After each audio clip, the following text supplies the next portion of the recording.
deals with one of the most important issues facing our country, and that is the lack of affordability of college and the reality that when millions of our young people graduate school, they are left in crushing debt year after year after year, and they are unable to refinance that debt, which has a huge impact on their lives. And I want to give time now to Senator Elizabeth Warren, who has played a great role in focusing on this issue and has brought forth what I think is an excellent amendment. I would yield to the senator from Massachusetts. From Massachusetts. Mr. President, I rise today to urge my colleagues to support Amendment 652 to refinance existing student loans and bring down the high interest rates that are dragging down millions of Americans. When rates are low, people refinance their mortgages. When rates are low, businesses refinance their debts. Well, rates are low, and we want to give the 40 million Americans who are dealing with student loans the same chance to refinance their loans. Last year, Republicans blocked our efforts to lower student loan interest rates. They said there were other better ways to deal with student loan debt, but they did nothing. So tens of millions of borrowers got nothing. And millions of borrowers are still stuck paying interest rates at 6%, 8%, 10%, and even higher. While Republicans were busy blocking student loan refinancing, our country's student debt problem got worse, much worse. In the last year, outstanding student debt has increased by $100 billion. Nearly 1 million more borrowers have fallen behind on their student loans, and the interest rate on new student loans only got higher. This amendment offers us a chance to actually do something for the millions of Americans dealing with student loan debt. The idea is simple: refinance outstanding student loans down to 3.9% for undergraduates, a little higher for graduate students. The amendment would save borrowers hundreds and in some cases thousands of dollars a year, all without adding a dime to our deficit. It is fully paid for by closing up a tax loophole that allows millionaires and billionaires to pay a lower tax rate than middle-class families. We have a choice: protect a tax loophole for billionaires or give tens of millions of people a chance to refinance their student loans. A choice: protect a tax loophole for billionaires or give millions of middle-class people a chance to build some real economic security. Congress has worked far too long for the billionaires. Now it's time for Congress to work for hard-working people. The senator from Vermont. Let's be frank. We live in a global economy. We need the best educated workforce in the world to compete. And yet we are making it harder and harder for middle-class families to send their kids to college.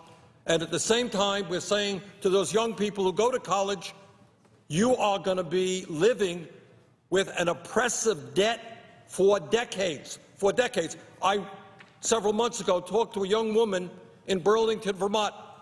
Mr. President, her crime was that she went to medical school in order to become a primary care physician. Exactly the people we need.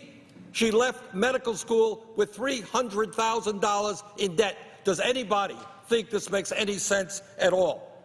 Right now, if you want to go out and buy a new car, you can get interest rates in some cases of 0%, 1%, 2%.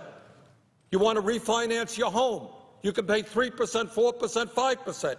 And yet, when parents want to send their kids to college or young people themselves take out loans, they are forced to pay 6, 8, or even higher percent for the crime of wanting to get a higher education. Senator Warren's amendment is eminently sensible. It significantly lowers interest rates, cutting them almost in half to 3.9%. This would be a huge blessing for millions of young people who are having a hard time buying homes, hard time even starting families, because they are dealing with this oppressive debt. Last point that I would make, and I hope everybody remembers this. When Wall Street, because of their greed, recklessness, and illegal behavior needed to be bailed out, the Fed provided them with zero interest, 0.5% interest rates by the trillions of dollars. If we could bail out Wall Street, if the Fed could bail out Wall Street with extremely low interest rates, it is time for us to treat the young people in this country and their parents with the same respect. We need to substantially lower interest rates on student debt, and the Warren Amendment would do that. Mr. President. I would yield 3 minutes to the senator from New Hampshire. Senator from New Hampshire is recognized. Thank you very much, Mr. President. I appreciate and support the comments from my colleague, my neighbor from Vermont, Senator Sanders, and I'm pleased to be here to support Senator Warren's bill, which I am co-sponsoring. This amendment would allow our young people to refinance their student loans. Student loan debt has now surpassed credit card debt in this country. This is an issue about the economy of this country, but even more important, it's an issue about the future of our young people. In New Hampshire, student loan debt, we have the second highest student loan debt in the country. I have talked to young people and their families who say they are delaying getting married, they're delaying having children, they're delaying buying houses because of their student loan debt. And yet, families can refinance their houses, they can refinance their cars. They should be able to refinance their student loans. This is critical to getting our economy moving again in the way it should. It's critical to ensuring that our young people have a future. So I hope all of our colleagues will take a look at this legislation and will agree that it makes sense. We need to do this for our families, for our students, for our country. Thank you very much. I yield back to the senator from Vermont. Senator from Rhode Island, 3 minutes. I'll be even briefer than that. Let me You just get 2 minutes then. ask unanimous consent that I be added as a co-sponsor to Senator Warren's amendment.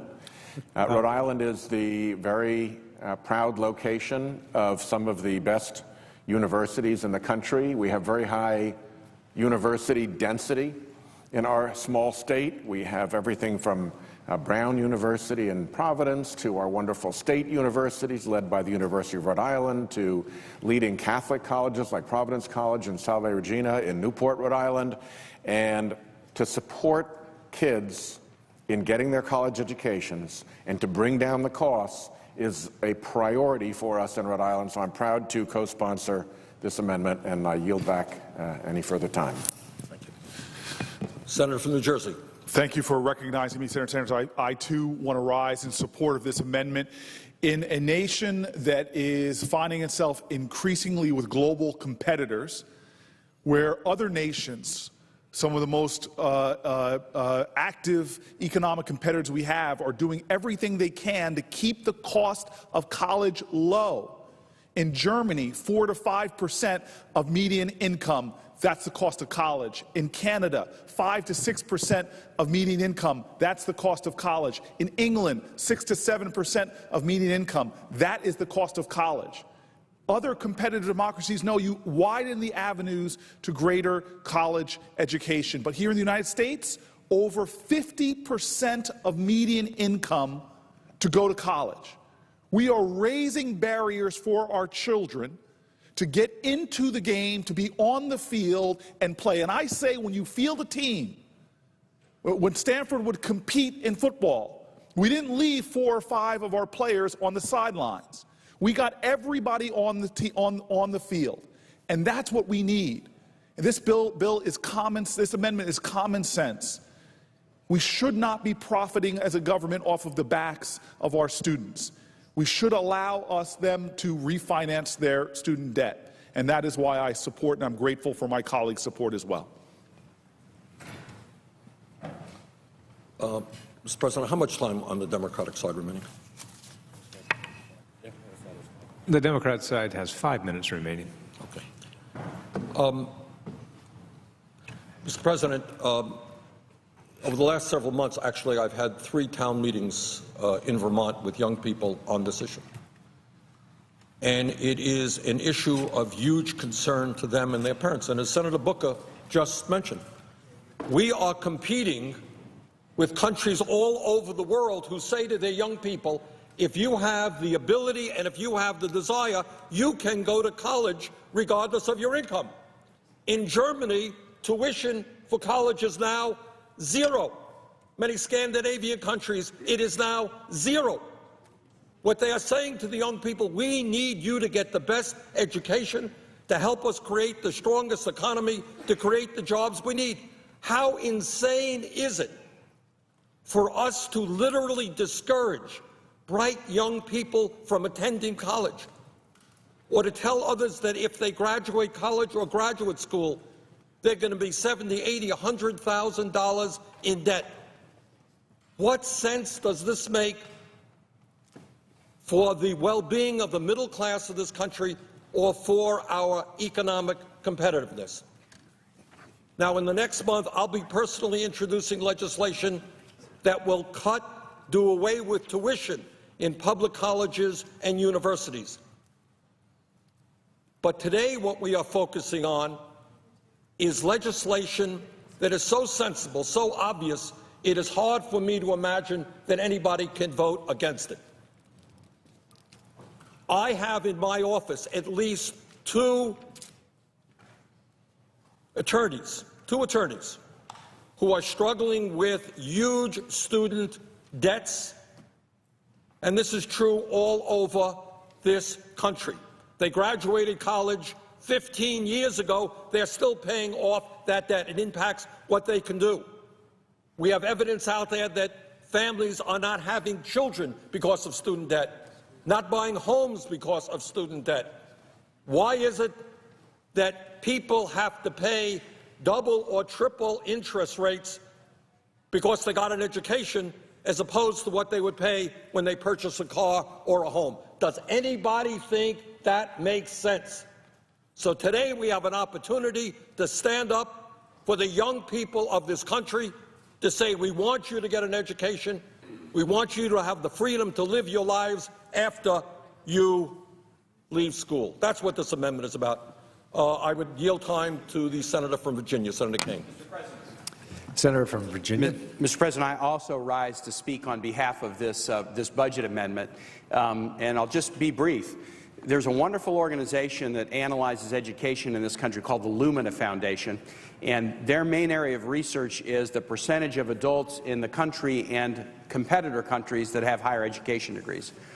Because of the GI Bill, the United States rocketed ahead of other nations and became the clear leading country in the world in the percentage of adults with higher ed degrees, and there wasn't a close second. But now we are 15th to 20th in the world and slipping. And I would argue that there is no economic future for this country that we like with the United States that is slipping further and further behind other nations in the percentage of our adults with higher ed degrees, and that's why I support this amendment. I yield back my time. Thank you very much. I would yield 1 minute to the senator from Michigan. Thank you. Mr. President, thank you very much. I'm just very pleased to stand here on the floor of the Senate with Senator Warren and Senator Sanders and all of my colleagues on the Democratic side who feel very strongly that if young people are going to have a fair shot to get ahead, to enter the middle class, to be a part of a thriving economy, they've got to come out of college without mountains and mountains of debt so they can go on and buy a house and a car and have a family and a career and not be saddled with outrageous debt. That's what this amendment's about. If there ever was an amendment that says we want middle class opportunity for everybody, it's this one. I hope we'll have a unanimous vote. Thank you, sir. Let me conclude by saying this. The high cost of college and student debt is one of the great issues facing our country. We are trying to lower student debt significantly. Our Republican colleagues' response to the crisis is to cut $90 billion in mandatory funding for Pell Grants. The choice is pretty clear. We're looking at the future of this country, the need for our young people to get the best education possible and not to graduate college deeply in debt. That's what this amendment is about, and I would hope we would have strong bipartisan support for it. And with that, Mr. President, I would yield the floor. Mr. President. The senator from Wyoming. I don't think there's probably anybody on either side of the aisle that isn't concerned about student debt and the cost of interest and the cost of college and the amount of people graduating with debt. But addressing college costs and the burden of high student debt loans has to be done, but it can't be done on a budget bill. You can't have policy on a budget resolution. I know that this doesn't include all of her policy, so it's an incomplete bill. The Office of Management and Budget last month disclosed that participation in the existing income-based repayment plan has been much higher than was anticipated, and the administration is currently in the process of extending those existing repayment options to all eligible borrowers of outstanding student loans. Therefore, the OMB now projects that the existing student loan portfolio will cost taxpayers an additional $22 billion. That's $22 billion more being spent to alleviate the repayment burden of borrowers with outstanding debt. You can find that number right in the President's budget. Now, CBO did score the bill that Senator Warren introduced last Congress, on which this amendment is based. And CBO projected that the government will make billions in profit, listen to this, from buying up tens of billions worth of private student loans from banks and refinancing them at lower rates.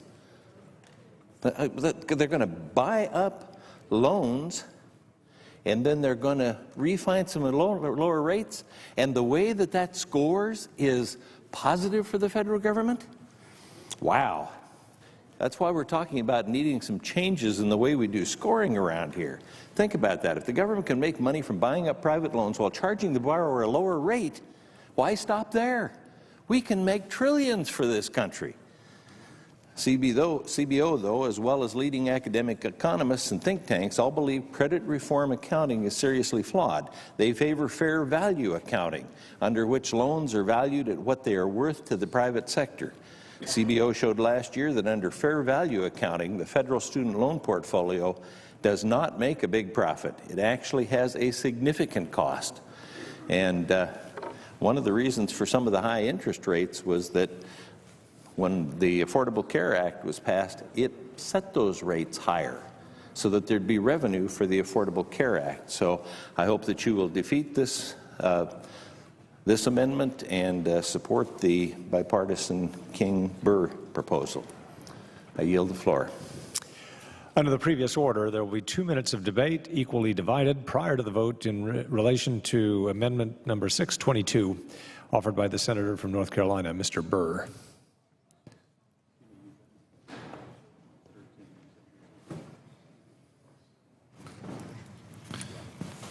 Mr. President. Senator from Maine. Mr. President, I rise to urge my colleagues to support the Burr-King Amendment number 622, creates a deficit-neutral reserve fund to reduce overlapping student loan repayment programs. Right now, the student loan repayment system is a mess. There are 9 different alternatives. They're very confusing. Even the names are confusing. Income-based repayment, income-contingent repayment, income-sensitive repayment, and pay-as-you-earn. In other words, it's very complicated, and it's one of the things that makes it confusing and hard for students. Senator Burr and I have introduced this amendment in order to simplify this decision. Basically, we've taken suggestions from individuals, from students, from institutions, as well as the President, to simplify the loan repayment provision to reduce it basically to 2 options, a fixed repayment over 10 years or an income-related repayment over a longer period of time. So I urge my colleagues to vote for this amendment.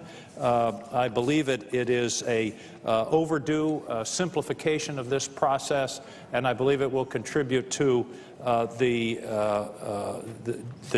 dealing with this issue in a more constructive way for the students of America. Thank you, Mr. President. Oh, I'm sorry. The senator from Wyoming. I need to ask a unanimous consent for eight unanimous consent requests for committees to meet during today's session of the Senate. They have the approval of the majority and minority leaders. I ask unanimous consent that these requests be agreed to and that these requests be printed in the record. Without objection. Mr. President? The senator from Vermont. We think the Burr-King amendment is a sensible, non-controversial amendment, and I don't think we have any objections to it on this side. Voice vote. So we can voice vote it? Are we doing this by voice? You can voice vote that. Yeah, I would suggest a voice vote Yeah. for this. Is there any further debate? Without any further debate, the question is on the amendment. All those in favor say aye. Aye. Those opposed, no. The ayes appear to have it. Do have it. So ordered. There will now be 2 minutes of debate, equally divided, prior to a vote on amendment number 652, offered by the senator from Massachusetts, Ms. Warren. Not seeing the senator from Massachusetts, let me just make this point. If there is an eminently sensible amendment to come before us, this is it. It addresses the crisis that exists all over this country, where young people are graduating college deeply in debt and have that onerous debt around their necks for decades. What this amendment simply says is give these young people the opportunity to refinance their debts, substantially lower their student debt, cut their student debt in half. It is hard for me to imagine how anybody really could vote against an amendment as sensible as this amendment, but so important to millions of families in this country who want to be able to send their kids to college, and for the young people who want to graduate college without this oppressive debt. I would strongly ask for a yes vote on this amendment. Senator from Vermont. Mr. President? Senator from Wyoming. The proper way to do this is to do the full bill and run it through committee and then the floor, and not to try and do some policy on a budget resolution. So I would ask for a no vote.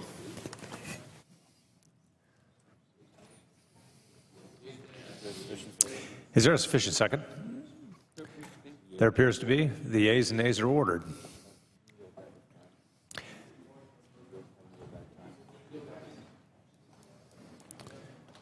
Go back anytime. All time is yielded back.